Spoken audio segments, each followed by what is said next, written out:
Welcome back to Joe Stunner Boxing. Harlem Eubank wins an 8-round decision over Nurali Erdogan of France.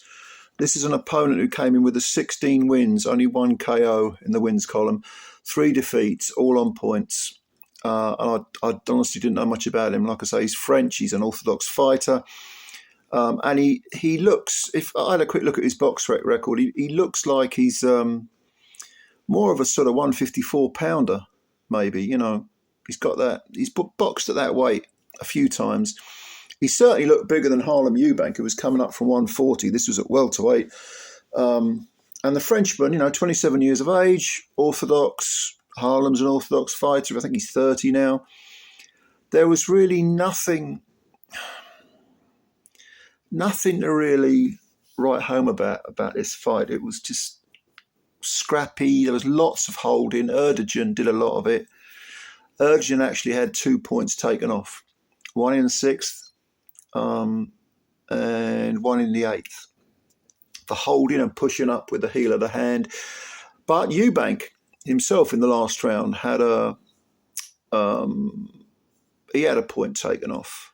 I think that was for putting the head in a bit dangerously, something like that. But look, I've got to say this before I go into the fight itself. The referee, Roy Kearney, he was very, very officious. Very, very officious. From the word go, he was threatening to take points off. I mean, halfway through the first round, he was threatening to take points off. And yes, it was a scrappy, mauling fight. And Erdogan was holding on too much and wrestling. And a few times they both hit the floor.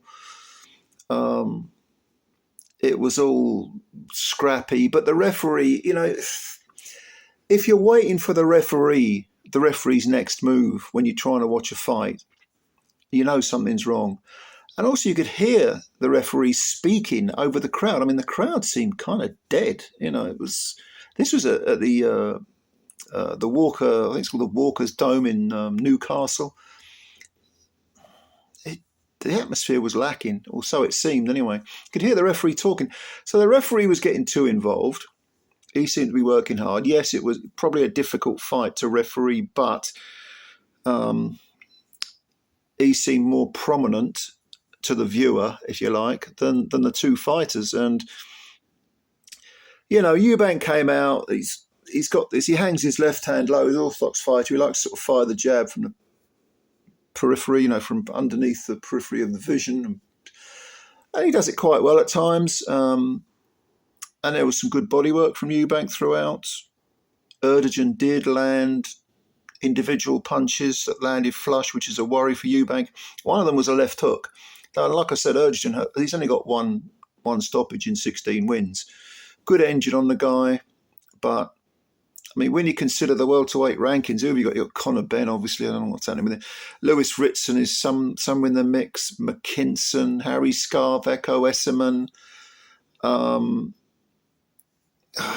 I mean, it was all, I don't know, man. It was all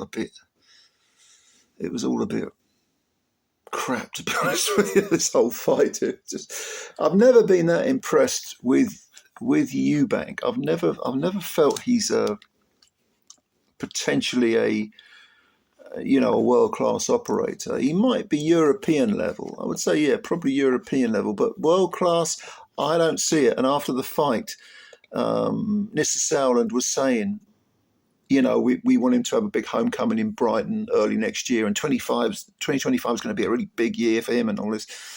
Well, we heard that last year when he beat Timo Schwarzkopf. 24 was going to be a big year, and the guy was out for over a year. So, no, I'm not that impressed with Harlem Eubank. I'm really not. I mean, Schwarzkopf wasn't a bad victory, I suppose, but he hasn't really beaten anyone, has he? I mean, if you go back a couple of years, was it Sean Dodd he fought, stopped him early, and Tom Farrell was in the mix. These are domestic level fighters. I don't really see it. I really don't see it at all. But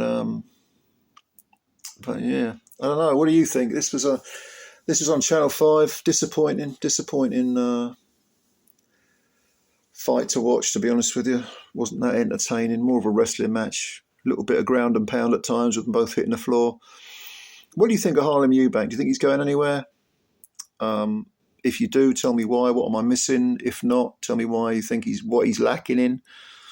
Maybe if he gets some momentum, he can do an EBU run, but world class? I don't think so.